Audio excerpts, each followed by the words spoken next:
All right, welcome to the Eric Tries Too Hard podcast. This week I have Oli. Hey, dude. Hey, dude, what's going It's, on? it's good to have you on my podcast for a change.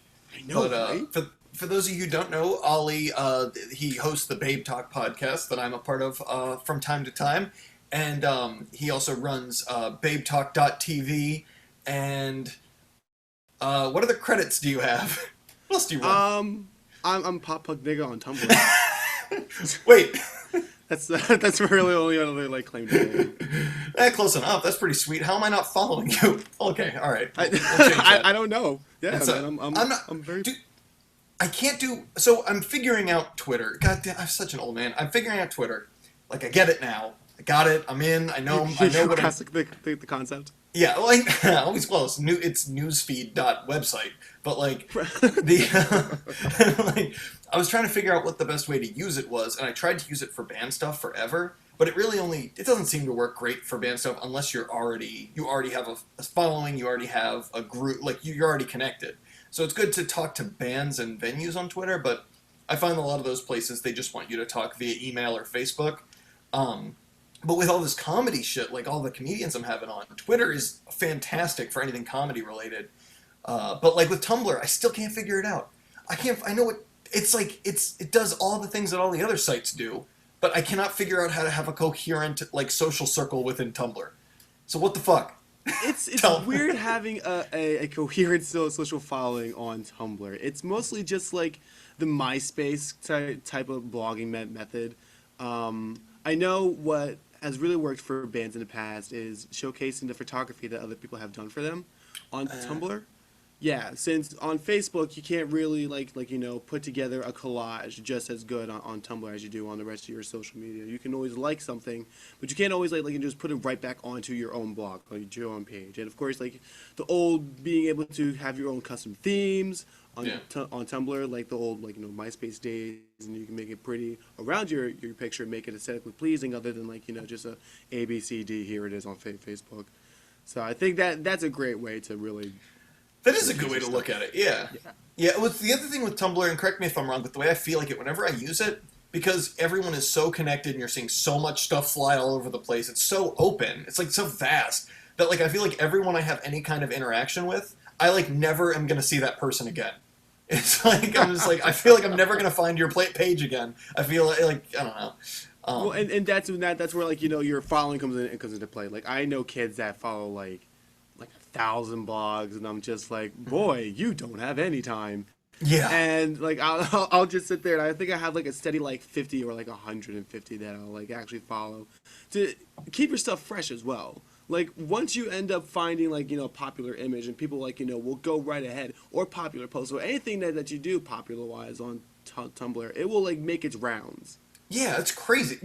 My band posted on our Tumblr like I don't know like 2 years ago, some pop punk record came out. Our singer really liked it. He does our digital our design, our graphic design, and he just did like a lyric photo like shot, like he just did some cool fonts and shit and put that up, and it got like 10,000 notes. Yeah. Like that's crazy. But the thing that makes me think that it feels a lot less personal. It feels like more like you're just passing by. More like kind of like how Reddit works. It feels very similar to Reddit. You post Oh stuff, yeah. people see it, but people don't really give a shit who posted it. They're just like, I mean, maybe some people do, but it feels very much like it's stumble upon content. You're It just pretty like much is. Like, refresh. that's actually like a great way to put it. Like it's a stumble upon that you can go back and revisit later. Yeah. Oh, that's cool. That's cool. So, okay, so I want to take things back in time even further than any Babe Talk stuff because you've always been extremely into music, and we've touched on this a little bit on Babe Talk. I want to know what really got you into music, just listening to music first. I'll ask you other stuff about it later, but as far as listening to music, what was the first thing you heard that made you just go like, this is, hearing this, something different is happening. There's something different about this artistic medium that it just makes you love it so much. Do you remember that moment or that record? I think the moment for that had to be around I was like 10 years old. I think around like 8 or 10, when all I did was listen to Radio Disney because my parents were in the room, and I was like the only thing that was really family approved. My parents had bought me Grind Session, an old PS1 video game. that was a contender of Tony Hawk Pro Skater Series. Yeah. And I wanted Tony Hawk Pro Skater Series. My parents were like, no, this is rated T for teens. You can't buy it. There's blood in it. So therefore, you're going to become a corrupt youth. And I'm like, all right, well, I'll take the grind session. And everyone has their, like, favorite Tony Hawk Pro Skater soundtrack. But I always had my favorite soundtrack that showcased, like, the punk and hip hop scene, which the first song off a grind session when you played the game was No Effects Linoleum. Yeah. Oh my God. Wow. Yeah. And for whatever reason, in the game, you always had to start, like, in the beginning, and, like, you could pick your levels, and you could never pick the music. But this one level I always used to play because I always loved this one song. And I played it to hell. I had beat it, like, into my brain, and that was about, like, as far as, like, my exploration of punk had gone up until I turned, like, 14 years old when I started to get into the Wonder Years. I saw the, Get Stoked on an album cover, and I was like, oh my God, this is like the world's most beautiful thing. It's Yeah. Crunch. It's Mr. Crunch. It's Captain Crunch fucking I being relate to Kool-Aid this. Girl. I relate to this. And then later, I got into, like, the pop punk scene, and then one day I had stumbled back onto No Effects Linoleum, and I was just like, this, like, rush of nostalgia had just, like, came over me. And I was just like, I was actually born to actually be within this scene. I just didn't know it yet. So I think the No Effects was the first thing that actually got me into, like, the pop punk scene. Yeah, dude, that's awesome. That's so funny because it's similar to how I had when for me in ska, it was that the radio station near me, HFS, would play like lesser known like bands. And during the summer of ska, they were playing every ska band that has, like, obviously they were playing Boss Tones and Real Big Fish, but they'd also play like non singles from like Mustard Plug and Less Than Jake and Goldfinger, I guess, had reasonably sized singles. But again, this is still like 4 years before Tony Hawk Pro Skater, which had the Goldfinger stuff on it. But so like, and then fast forward, whatever it is, 4 or 5 years later, I hear those songs again, and I'm like, oh, whoa! I always was supposed to like this. Like, this makes so much sense. That's really awesome. Okay, so this I find so interesting when I talk to someone who isn't trying to make it as a musician, but is still a part of the music scene in such a big way, especially from I guess a career standpoint or a job standpoint, where you're making this into your work. What do you play? I see instruments behind you. Do you play instruments? Have you ever been in a band? No, none of those are mine. This is like, yeah. They're kind of just there. My brother tried to get into the bass after playing like far too many months of rock band, which he actually started to do well on, and he just kind of let it go by the wayside. And of course, I've always wanted to pick up the guitar and do something, but that's never anything really come out of it. Well, so then what got you, is Babe Talk the first time you started doing like a music industry type thing, or had you done any promoting, booking shows or anything else like that before? Not that you do that now, but yeah. I started doing photography for this one guy, Paul Brown's booking company, 1787 in Atlantic City, and I remember it was True Thing's last show, and this was about like when I was like just baptized into the pop punk world. I remember seeing True Thing shirt all over the place, and I was like, oh man, it's going to be their last show, it's going to be in Atlantic City, I might as well go. And I have a camera that I've just been using selfies to do, like high quality white girl selfies for like the past, like... The real selfies. The real selfies with the camera, like, you got the arm going. If you look through my old Facebook, you'll find some gems. What people used to just call photography. They used to just call it photos. Then it turned to selfies once the iPhone got a little smaller. So I went and I shot my first show over there. It was True Thing's last show. It was incredible. I had just learned like all the songs, like, that just be like, oh, they're gonna play. I remember taking photos of everything. I remember the last song being played. I remember Zach Ernsten of Man Overboard being at that show as well, punching me in the face during. The title is slipping for me. It's not the fact that you hate me, and like the room like exploded. Yeah. I caught Zach's jaw, and I was like, oh, and like I was just like so overwhelmed with like like so much cool and so much energy and just so much like I got popped by a pop punk god, and I think it was like at that moment that I was just like, this is an incredible scene to be a part of. So I kept going back to the bar to do more photography. I eventually became the bar photographer. There's actually going to be a show tonight that I'm going to shoot. Nice. I'm awful getting pictures back to him, but I eventually do. And just hanging out with Paul and like knowing the inner workings of our own scene, his feelings on how a community should be, just really inspired me to be like, well, he doesn't play an instrument or anything like that, but he sees something amazing here and is still trying to foster something that is not an easy thing to upkeep. Like you're like I'm surprised the poor man's not bald by the amount of hair ripping that I've seen, but just from seeing the outcome of like just the flourishment that happens because of one man really trying to get like a community together.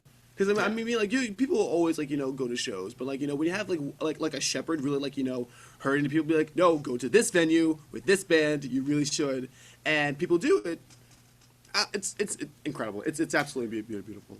Yeah, definitely. Even on like a smaller scale, like I remember in high school, just whenever the person who seemed to be keeping the scene together would graduate and go to college, then the scene would fall apart for 6 months until somebody new picked it up and figured out like where to book the shows and how to but that's really cool. Like I that's again, like I said, I always find it fascinating when someone is able to go, even though I don't want to make it as a musician, I still want to be a part of this scene as much, and I think that's very telling of more honest and true intentions, which I think is really important. I think that one of the dangers comes in when you have someone who wants to, like, it's very dangerous when you have someone who wants to book shows or work with bands in some way because either A, they're like, I want to make a living out of this, I see the money in it. I think that's very dangerous. Or I want to leapfrog my way into getting some kind of fame. Those are both really, if you want the money and the fame, make music, I guess. I don't know, not that there's pretty either much. one. And even that is going to be sketchy. I mean, But yeah, exactly. No, going from exactly. Yeah. Like for what Paul has been always telling me with like it's for the community itself, and that's why like I found a perfect niche of groups like yourself and Tony and Ashley and Shayna and everyone else that does the podcast and the writing. Like none of this is for the money. Like no, there's not a single nigga here making money. And nobody is not even people of all ethnicities. None of us. My favorite, by the way, that's my favorite thing. Oh my god. So this thing, my best friend growing up was black, like all through grade school, and so I remember distinctly in like 6th grade when it was just like all of a sudden he started dropping N-bombs, and my favorite thing to do to like just fuck with him would be to just take it literally every time he did. And to this day, that's my knee-jerk reaction is to try to make it literal. Sorry. I love it. No, you're right. Not a nigga, not anybody, not a nobody's making money here. And the end game was never to build it so that we can get people paid. I mean, like, of course, when you have something that's volunteer work, in the back of your mind, it's always just like, I would love to have these people's time, given there's an R word that's reciprocated in some way for like all the time that they spend. When in actuality, there's probably not going to be a way for me to really do it, which in itself is like I think like an amazing thing that hi guys, do you want to spend a lot of time doing something that can probably work, and then you're probably just going to get recognition and a title. You're just like, oh yeah, sure, absolutely. It's just like, what? Okay, and that's beautiful. Yeah, no, that's awesome, and the intentions are there. As far like good intentions, I should say, are there. And again, that's why I really like. I just had someone on who hosts shows out of her house. And now like she's doing really, really well with it. She's doing better than most, like just about any of these promoters who are trying to make money or a reputation on it. And she's like, no, it's for fun. Like I like doing it, and that's kind of what happened with this podcast I'm doing, is that it was just like, if I was going for more than just having fun, it would fail. It would reek of like, well, it would reek of desperation, but that's kind of why it's called Eric Tries Too Hard. But like, I don't know. It's like, if I wasn't doing this for fun, if you're not doing anything that's for fun, then it's like, there's no logistic or logical reason you should be doing it. No, there's absolutely not. But that's awesome. And so when did you, I want to ask this, when did you start going to local shows? And how long after you went to like a bigger show did you start going to local shows? It was local shows, I think, was actually that True Things shows. And True Things' last show was January 3rd, 2012. Rest in peace for always. Oh. And at least I think it was 2000. Yeah, 2012.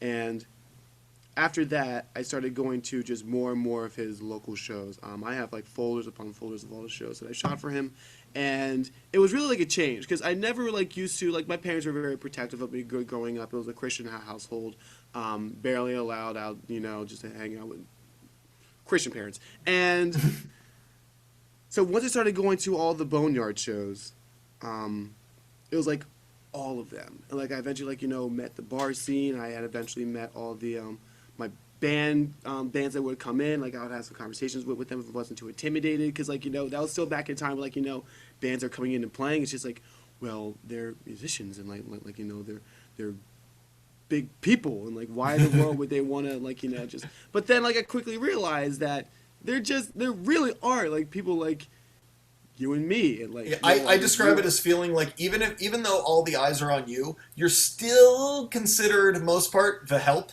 Like you're the bartenders, you're the wait staff, you're there to help them have a good night. And so in essence, yeah. you probably relate more to the photographer or the bartender as a band member than you do to your own audience. I can easily see that. It's just so after I started going to all the shows, no, not just after that. That was pretty much at that turning point. I was just like, yeah. So I just shot all the shows. I just viewed all the shows. And Paul's like, yo, as long as you do the photos, you can always come to the shows for free. I mean, I can always use the photos, and you could use the experience. I like it. So I was like, oh, okay. Nice. Did they let you in shows free when you were doing that?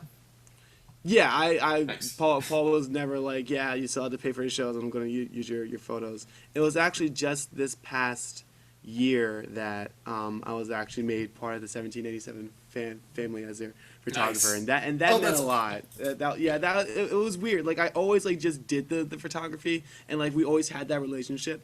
But then he was like, yeah, so you can. It was kind of like a date, you guys are dating and getting close, and you kind of know someone's asked a question, and then he's just like, do you want a staff shirt? And I was like, yes, I'd love a staff shirt. Keep it cool, Ollie. Keep it cool. Keep it composed. I was like, yes, I'd love one. Whatever, I guess, if you want. And it's just like, I guess I'm here enough. I'll fucking wear it. Dude, that's so awesome. Yeah, I remember really was. a friend of mine who he's our guitarist roommate and best friend, and he does all our photography and stuff. He and live videos. He did the same for a local venue here called Auto Bar, and the look on his face when he showed up to our band practice one day and he goes, look at this, and it was like a card. It was like a official get in for free all the shows staff card thing. And yeah, he was so fucking happy. He was like, this is the coolest thing. Yeah. It's like getting initiated to a club. It's like you just you hit that point and just I'm now a part of this. It solidifies it a lot.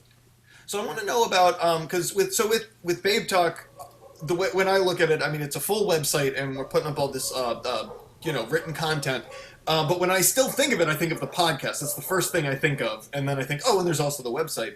So this is my memory of the situation when we started it, and I'm sure I'm missing pieces. So I want to kind of fill in those gaps to kind of give people an idea of how Babe Talk came to be. Okay.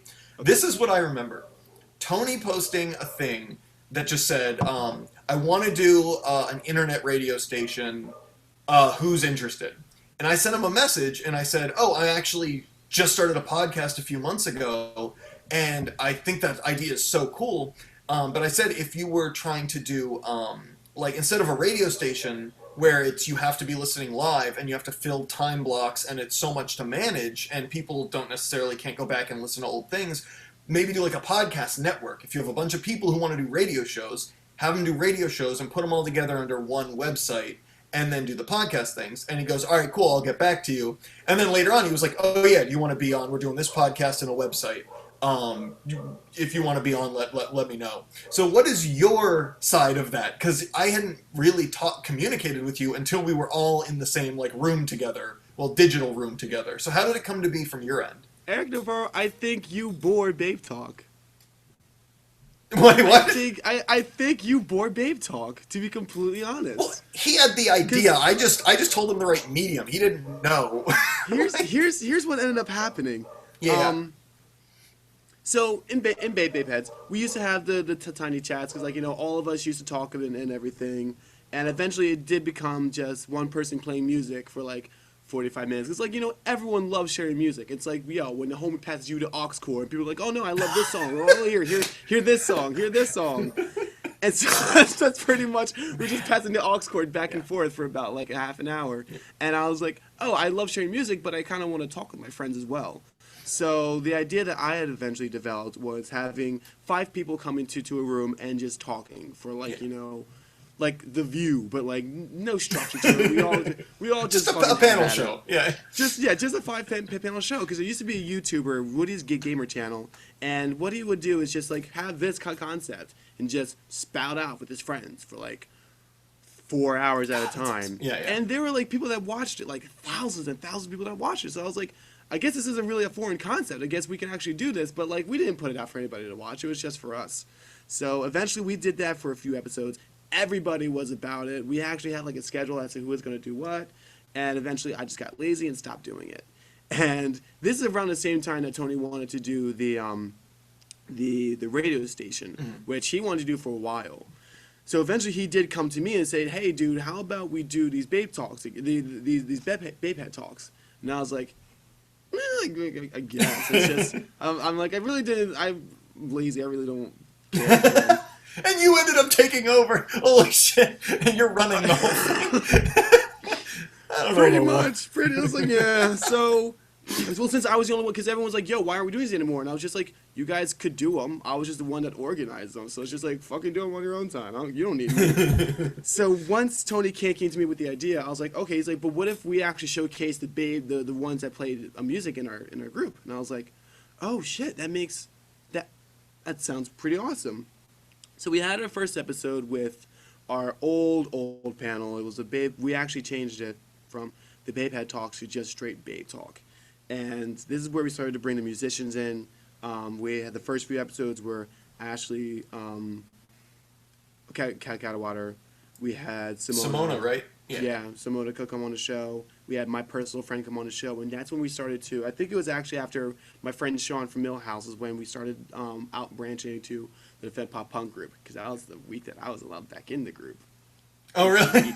I was kicked out on some Alex North shit, because I had a real moral bone to pick with some of the admins that wouldn't let a black man say nigga, and I was. Oh, that was you. I forgot all about that.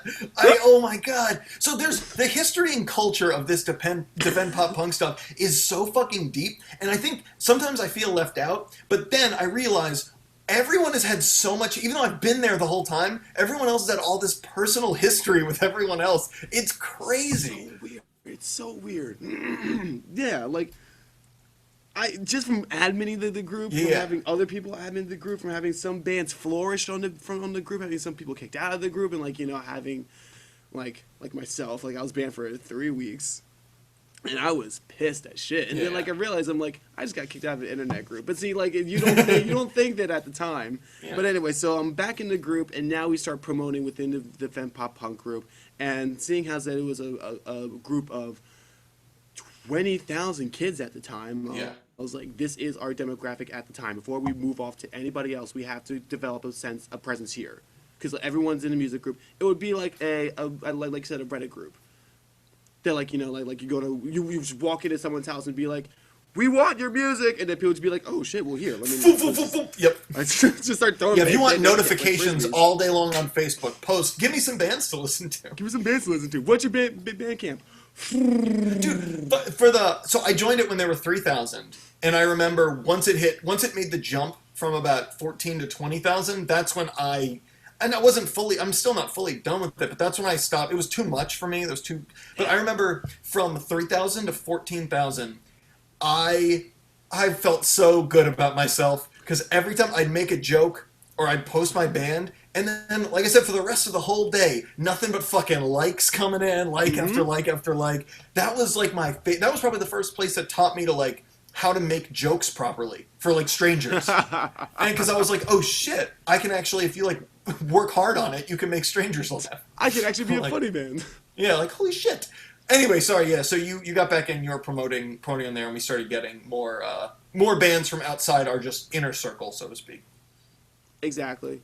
And eventually we just started making more content, and we were like staying stagnant as far as like the bands coming in, and it was like a good following. Like I think at that point we had about like 20 views per video. People were actually like, some were watching it, some were not, depending on who promoted it.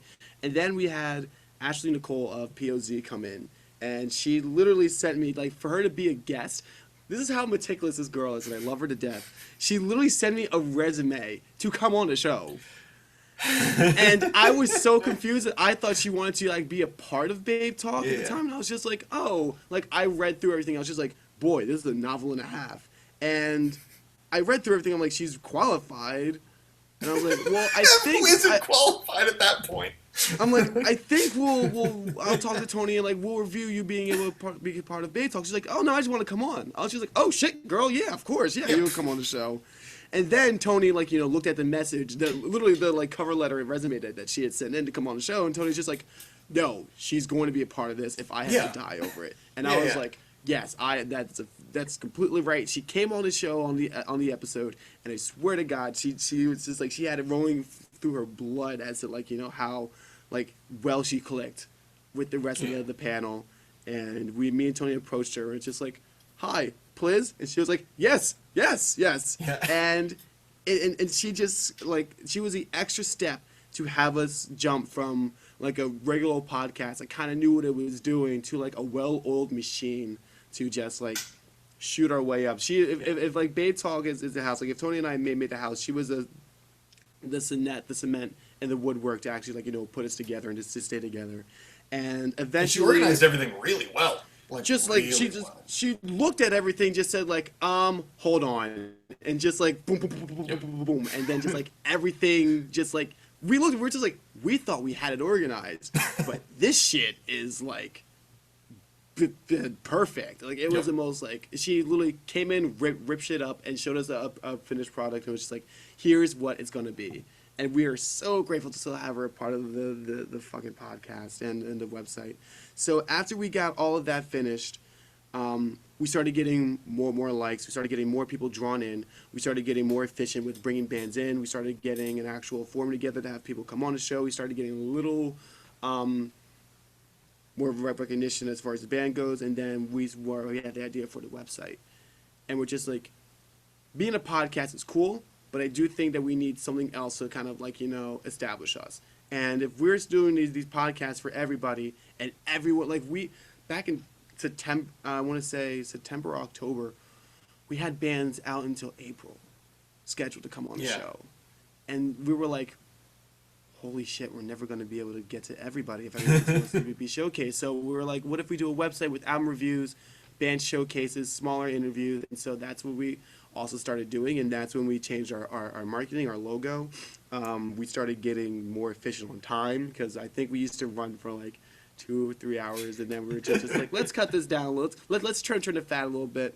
We started getting more efficient as far as how the shows are prepared, and just like it just escalated from there. The website, as of right now, which I'm actually really cool to say, we're having like 6,000 views so far, and the site's been around we premiered in January, February, March, April. That's around like, I want to say that's 2,000 views a month, and that just boggles my mind. And that's what's really impressive is, well, we kind of, so you got to be in the right place at the right time, and everything has to go your way, and you also have to be really good at what you do. So the fact that Property of Zach basically abandoned all of their reviews, news, whatever, the same time that we've started picking up doing that for smaller bands, all of a sudden there's a hole to be filled. And I think we're in a really good position to fill that hole.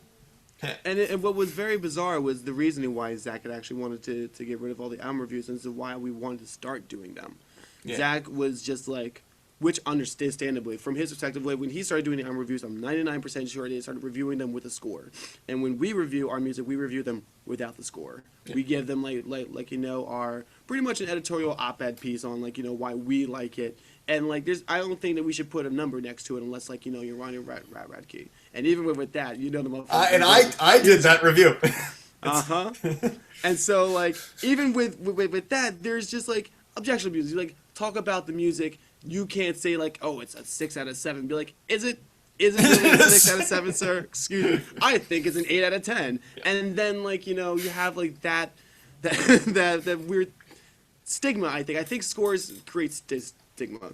So we didn't want to do that, and that's why Zach wanted to stop doing his. So I think that we have a pretty awesome reasoning for doing album reviews, where Zach wanted to get out of the poo-poo on you kind of album reviewing. See, I always think that like, and this is a very strange concept, but the reviews that I've always liked the most, which is what I try to emulate, is less. It's more, still some subjective because it's art, but more objective. Like just telling you what you're going to get.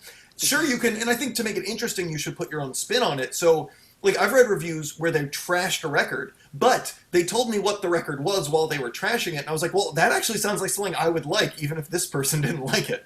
True. The ones that drive me crazy are the ones whether they're positive or negative, but all they do is just say if the reviewer liked it or not, and didn't really go detailed into the music. And I think that might be because a lot of reviewers don't know shit about music, and don't have much to say. Because they're like, well, I like it, but I don't know why I like it. It sounds twinkly, and I can sing along to a song or two. Yeah. It's like, well, what do you think? It's like, it's nice, it's pretty. It nice, it's pretty. It sounds pretty in the ear. I want that as a fucking for my next single. It nice, it pretty. Well, you know, when you guys drop a new song, I'm gonna have one person do 2 lines, and that will be it. I'll promote the shit out of it. I swear, I will do a whole separate ad campaign just for that album review. We would share that. Say that. That would be everywhere. What I put up on our last one, we got a shit ton of press for the last record. Mm-hmm. But one of the website, because our PR people, they were like, yeah. Absolute Punk loved it. They put up a thing. Some other side, whatever he goes. But Property of Zach passed on it. We're like, all right, that's cool. So what we put was for our like reviews. When I put that, I forget if it's our Bandcamp. I put for the Property of Zach. I put Property of Zach said it's a record. Beautiful. I love it. Because they acknowledged it was a record. They just didn't choose to be involved with. Actually, dude, I was once on Property of Zach. Well, I wasn't. They put up a song that my band did on a split with A Place in Time and attributed it to A Place in Time. It's still got a shit ton of downloads or plays or whatever. True, yeah. But yeah. But no, I like the new direction of their site. I know this isn't a Property of Zach podcast, but I like the new direction of their site. It interests me. It's similar to what currently Ashley and Shayna have about 30,000 words of my next 2 months of articles I'm pitching, of the How to Grow Your Band stuff. Mm-hmm. But yeah, so it's a lot. It's a hefty load. But I love articles like that. Ew, I shouldn't have said that. Tee, we're 12 years old. Yeah, exactly. The whole thing with the Property of Zach, I think is completely awesome. That I know in the past that, just from like you know murmurings and like the journalism, I'm not in a journalism world. I'm still a fucking pop-up nigga. Just from like I heard from like my friends, Zach had wanted to take the website in a new direction for a while, but needed to like you know gain something back without me half knowing what I'm talking about. Needed to get recontrol of the site to kind of like you know work it back from the ground up, and it seems like now it's getting back to a more genuine spot. Because I know everybody looks at Zach Zero, it's just like it is this robot that just like you know puts out work and doesn't really have like an actual being to him. Whereas I think Zach Zero is like a really awesome individual for being able to redesign the site, not for people to actually be like, "Hi, I hope you like it," but more of just like, "Hi, we're going in a more community-based way, and hopefully this will be better for our scene, whether you like it or not." Is tough cookies.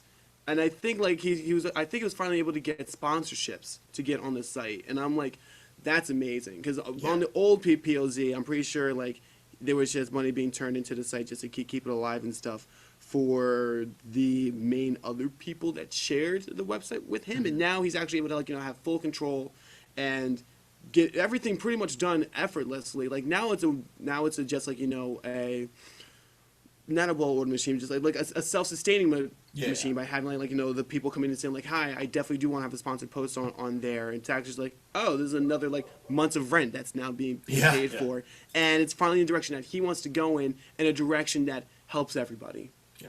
Well, I think that's really cool because it now it seems like what Property of Zack reminds me of in this progression, but with both popularity and content, is it's like Property of Zack would be like that band that was like, all right, hard rock is in right now, so we're gonna sound like all the big radio hard rock bands.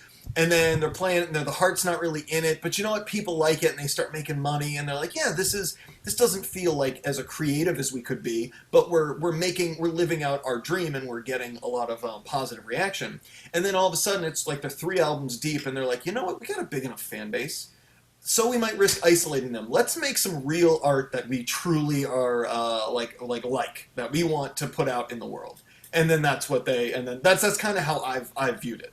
I can definitely see it as that as well. Absolutely, 100%. I'm also realizing in this podcast now that my sideburns are uneven. Or is that just... Yeah, oh, they are. I must have nicked it when I was shaving.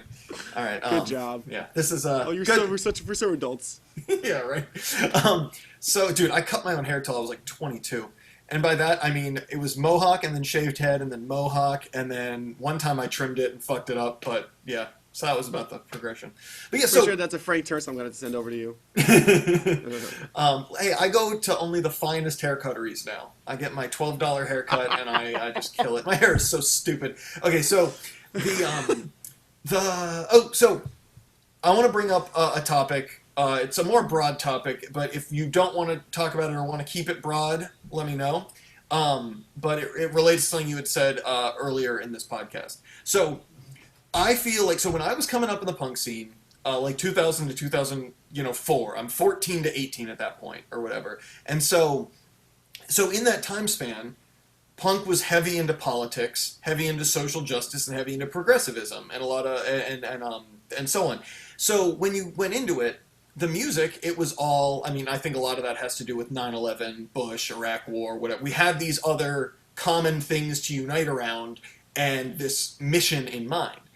And which I think is why during Clinton, punk kind of died out, or the punk band started. What else do we have to sing about? Reagan and Bush aren't here. Let's talk about girls, I guess. And so I mean, whatever. And getting out of our town. At that point. Yeah, it was like luxury punk music. It was like girls and leaving town. But so when I got into it, it was so much of the culture was so strong and the politics were so strong and everything was very. We also lived in a world where people thought you were crazy if you recycled in some places, and that homophobic slurs and sexist slurs were like commonplace among quote typical people, and so it was like that was kind of like.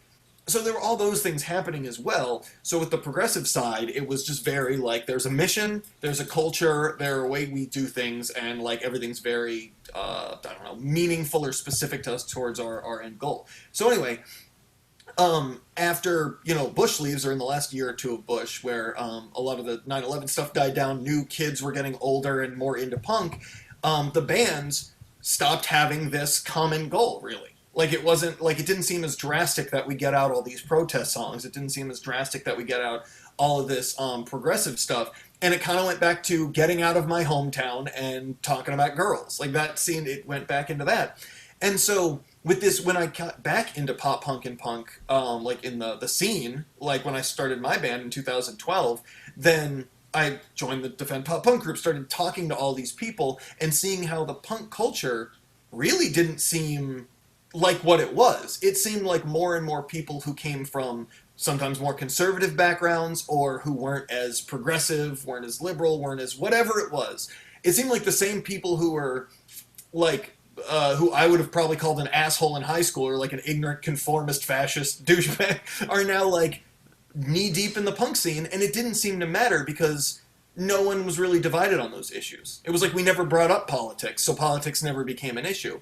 And in the recent last couple of years, between a lot of progressivism for gay rights and trans rights, and a lot of very high profile police brutality and racial my opinion and a lot of people's opinions, very racially based, unjust police killings, those things started coming in to our pop punk community and our punk community, and for the first time, I feel like this generation of punk kids is now like is faced with these issues of what do we believe in, what are our politics, what is our culture, and I've seen so many divided, very very very divided people and lots of arguments in the scene about these issues, and that have directly affected Babe Talk. Like all of like it permeates throughout all of it. So I wanted to know what your take was on all of these racial and whatever racial feminist issues and gay rights issues that you're now finding. Holy shit! Half the people that we've been bonding with over this music have a completely different idea of what our pop punk culture should be. Well, just to start, I'm gonna say that I hate all black people, women, and queer. So let's just get that out there.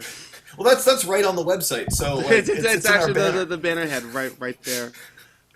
When it comes to all of the politics, especially as of recently, I'm like all of my friends know me knows that there's just not a bit of sympathy that goes along to anybody that's not down for like the cause. And I think like that's like a pretty broad thing to say.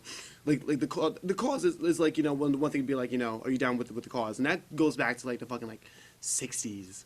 I call it just progressivism is my general term for like always be progressing as a society and making sure that everybody in it is respected and treated fairly kind of thing. Absolutely. Which is weird because you'd think that would just be normal.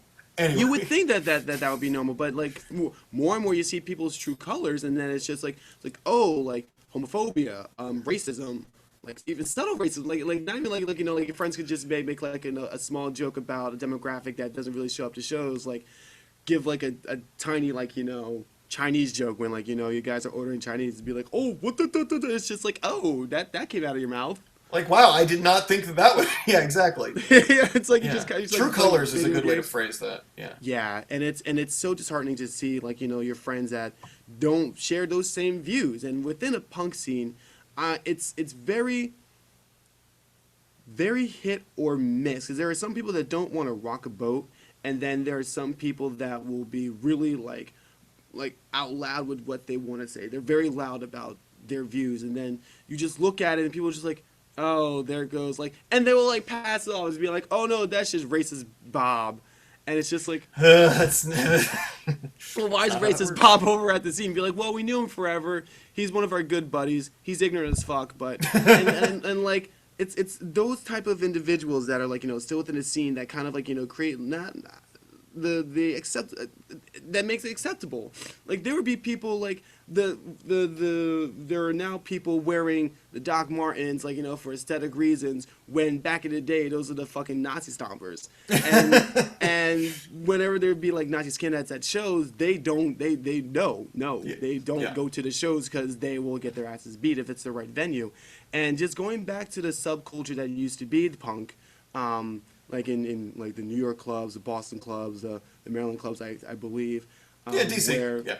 The DC clubs, in which, like, you know, that shit don't fly, and there would be fights, like, you know, to break apart these awful individuals that harbor these ridiculous ideas. But nowadays it's just like, well, he can exist, but, like, you know, in his little corner, as long as he just doesn't open his mouth, it's okay. Where it's like, no, there's really no room. There's no room in the punk scene for misogyny. There's no room in the punk scene for homophobia.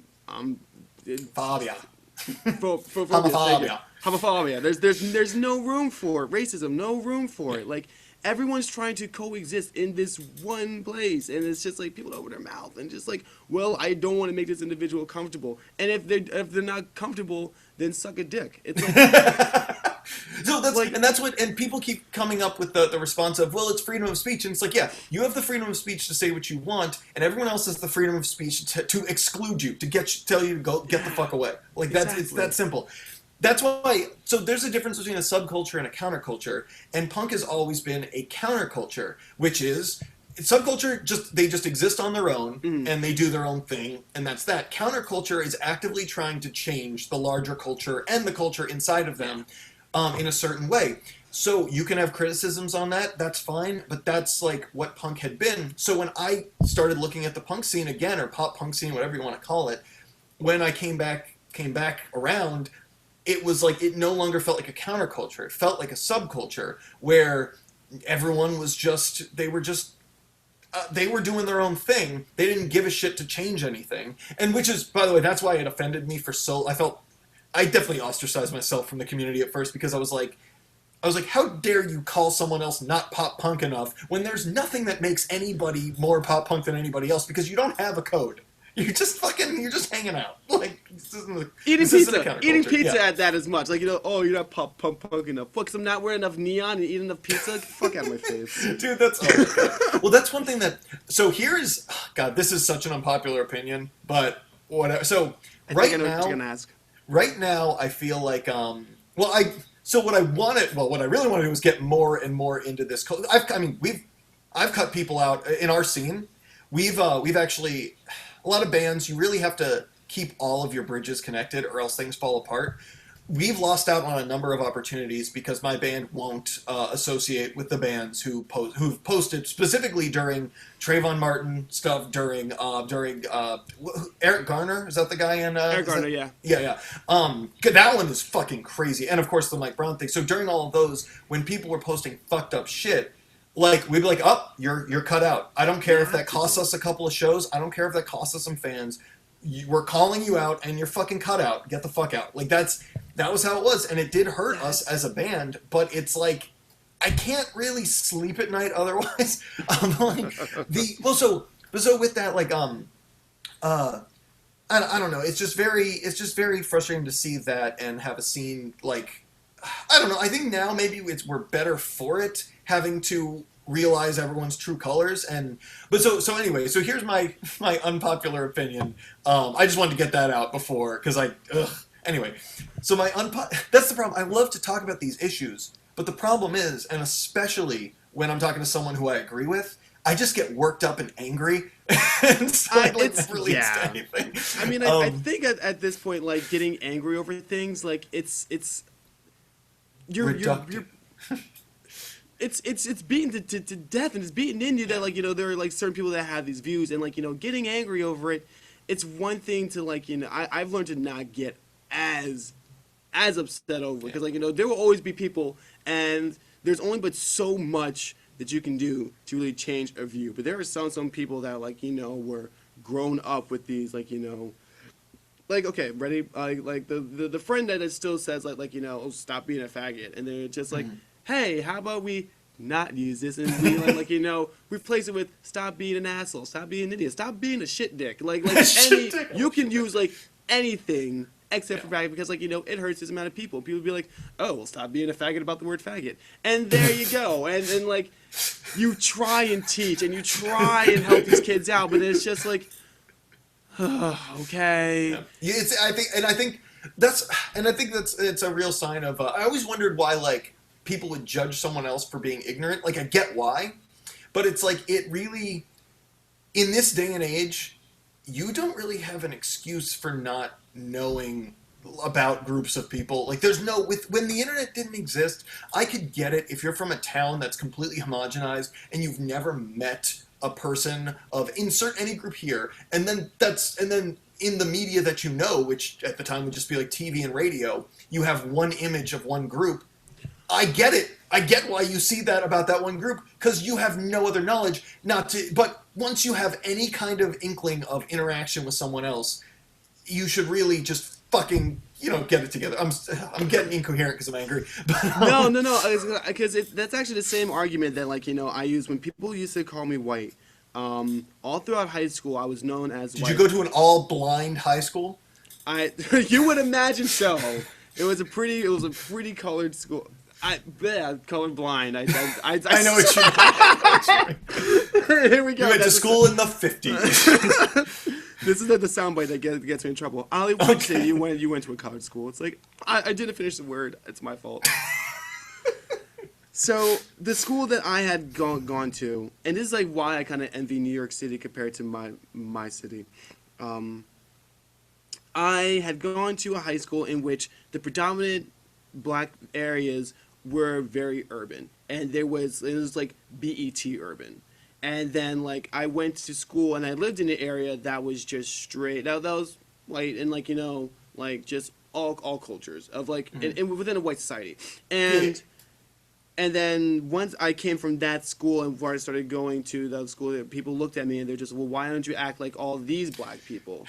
Yeah. And like it took me like I was like, what? I'm still blind. Like, no, you're not. You're not. Like literally, like they were telling me, it's like, oh no, you're not, Are these white you're not. individuals telling you that? Oh no, I had both. I had both Both? kids tell me. Yeah, I had Jesus. black kids and Yeah. white kids tell me that I was the whitest kid that they knew, or the whitest black kid that they knew.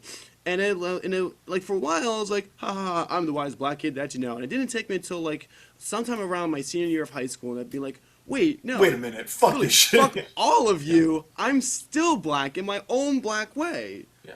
Like I am my black, and what New York has taught has just hanging out with a lot of kids from New York, and that really is because Philly's kind of like the same ish type of way, but New York there's just so much culture and there's like so many different backgrounds that like they can't possibly not bleed together, and everyone's just like, yeah, I'm black and I still like this, and like everyone's just like, well, of course you do because you're black. But like I feel like I pick up a guitar, I'm either Jimi Hendrix or Kurt Cobain, and that's it. And it's just like, what the actual fuck? And Well, that was so the issue why I had it. BET is just like a whole other thing. Well, I used to watch so much BET when I was growing up. So and much. that was a staple as to what like black people were to act. We had the fucking Parkers and like hey girl, and then that's if you were a black girl, that was I it. just meant for the music videos and Comic View. I think that was yeah. I had a weird like my middle school experience. Like hey, when I got into middle school, fucking I was still into rock music, a lot of like ska and pop punk. Like Blink-182 had just had "Damn It" on the radio. I was like, this is life changing. But the other thing that came out, like, cause I went to, it was pretty much like all white, maybe like 5 black kids, a handful of Asian kids, like, but everyone, like, cause I was really into hip hop, and and it was also kind of like the white kids were like kind of rednecky. I got called the N-word constantly, and it was not a colloquialism. It was like a race trader type thing. That was my middle school experience, and so it was like and to me, I'm like, hey, well, first off, fuck you. But the joke that I have to throw in, because it's such a fucked up scenario, but the joke I have to throw in is like, hey, it's not my fault that Hard Knock Life Volume 2 and Dark and Hell is Hot came out the same year I discovered hip hop. How can you not? I love it. Like, there's no excuse for you not to be head over heels into hip hop and like, but anyway, like, so with I also rapped at the talent shows because duh, what else am I gonna do? No, what else are you gonna do? But no, it was like, so that kind of thing was like, it was just a weird, I don't know. So I have to, and not that what I went through is anything like what someone who doesn't have all of the privileges that I have would go through. But I think that's why I end up with an affinity, even before I realize this fact about them, when I have affinity with people who, whether it's race-based or not, who look differently than their personality is and get treated and try to get pushed into this thing of, no, you look like this, so we expect you to act like this. And those people, including people who, like, they relate to and their own peers. Like, whenever I hear, like, there's always the guy from the Seahawks, Russell Wilson, who his whole life, apparently, he's in athletics, so everyone's like a macho jockey dude, and everyone, his whole life has been, no, you need to be blacker, you need to act blacker, and he was like, not only am I not gonna change, but I'm not gonna leave this sport that I like, I'm not gonna leave this environment that I like, because you assholes are going to try to tell me to change. Yeah. Like, and I always loved that kind of like, people make it so easy for you to just change your personality and be accepted, but you still refuse to. And I always I always respected that. Absolutely. It's like, going along with kind of what you were saying, there's a great line I love from Donald Glover's stand-up where he says race isn't have anything to do with your personality. But it has everything to do with how people treat you. And so it's like, that I think that's where a lot of people don't seem to understand, where they confuse the two. Where it's like they'll be like, well, why don't you just be more of an individual? Why do you have to bring up race? It's like, because that's how I get treated. I know I'm an individual, but that's not how other. You may not be a racist, but everyone around, the people you don't see are doing that. The color consciousness. It's Yeah. it's still everywhere. Yeah. People are always like, not everybody, but like society as a whole will always be color conscious. And that's If what, yeah. And majority of people don't, or whatever, white people don't in this country. I hate saying just white, because other countries have other majorities, and I think this is a bigger issue than specific races. I think it, like, but that's, I mean, I've definitely, like, in my life been in a room where, like, well, I'm the only white person here. The first times. I've been in many rooms like that, and, like, eventually you get used to it. Oh yeah. Mostly, and then you're like, yeah, whatever. But, like, at first you're like, oh, this is a little weird. I've never felt like this before. And then you look at people of all other races, and you're like, oh, is that what it feels like? Like, holy shit. And I don't think enough people put themselves in positions actively where they are the minority if they're in the majority of the culture. Because like it's a terrifying thing. Like even if it's like in a very normal thing, you're still conscious of yourself in that scenario. Like I would go to shows in Philly all the time, and like I would absolutely be like one of the three, and that's why, like, you know, it's always able to spot Pop Punk Nigga. Here he is at the shows again, because like I was the only black kid that would be at the shows, at like Philly shows at that too. Yeah, wow. And like, yeah. And like growing up with my brother, we would, you know, go to Weezer shows or like, you know, the youth shows, and like we would always play a game of, all right, let's find the other black kid, and like in a sense, it's just like that's what it is. Like when my brother, like, you know, when I go to shows alone, be like, all right, can I find the other black kids? But like that, it wasn't it. We were probably the only black kids in that room, and like you know it, and you know it. So then once like you know it's weird seeing other people be like, yeah, man, like I was the only white kid in the room. Be like, yeah. Like, welcome to every day. Welcome to every day. If I like something that I'm not expected to like or whatever, and that's why I think, like, when I don't know, I think people who, no, whatever. I'm about to launch into a giant can of worms. So we're gonna have to. I'm so happy we're having this conversation. It just reminded me of this Aziz Ansari bit where he says that he and his friend Jason, like his best friend's this white guy named Jason, and he said they went to an R. Kelly concert. And they were looking around, and they were the only, or no, it was an after party or something, and they were the only, he goes, we're at this party, but no, we're at the show, so like we're in, and his friend Jason turns to me and goes, hey Aziz, we're the only two white people here, and Aziz, and he's like, he goes, actually, I told him, no Jason, you're the only white person here, and we might kill you tonight, and that is a lot of times an irrational fear that people have. Is like, what happens if they all decide to just turn against me right now? Yeah, and it's like always in the back of your mind. Like it's just like I mean, like I don't know. Like I think for like a black kid, I think it's more like, what if they fear me? No, that's like, that's honestly. And you know what? As a white kid, the first times when I was like probably 15 or 16, because I used to go to these like underground hip hop artist shows, and I'd be like, hey everybody, and how is everyone doing tonight? And oh my god, in my giant FUBU shirt. Oh my god! With Jinkos and Vans, because I was also into punk rock. I love it. Yeah, it was so bad.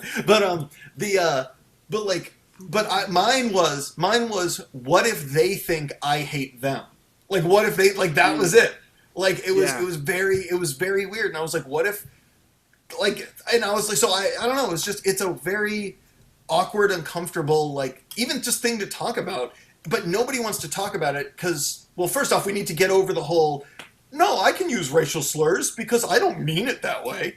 Like, if you have to get over that, then it's hard to get into these conversations, but like, Absolutely. But I don't know, I think there's so much, like, stuff beyond the surface that we could all scratch and actually discuss openly. Mm-hmm. But like, I don't know, I long for the day when people can have conversations like this where we're like admitting your inner thoughts that even if like that you'd want to be like somebody might shame you for having, but you're like, no, this is a real observation, and I'm talking about it under the concept of I want to help people get past these kind of things and help people like just get more comfortable. Yeah. But anyway, well, thank you so much one for big community all over again. Yeah, Oh, hell yeah. yeah. That's the point. All right, cool. Thank you so much for coming on and talking to me, dude. I really appreciate it. I'm so glad we got an episode Yeah, in. dude. I'm so yeah, glad. absolutely. We've been trying for a while. All right, man. Well, I'm gonna go and eat all sorts of food, but I will see you on a Babe Talk soon, and I'll talk to you on the internet probably before then. All right, that sounds good, Eric. Thanks for having me on, man. All right, see ya. Good night, man. Bye.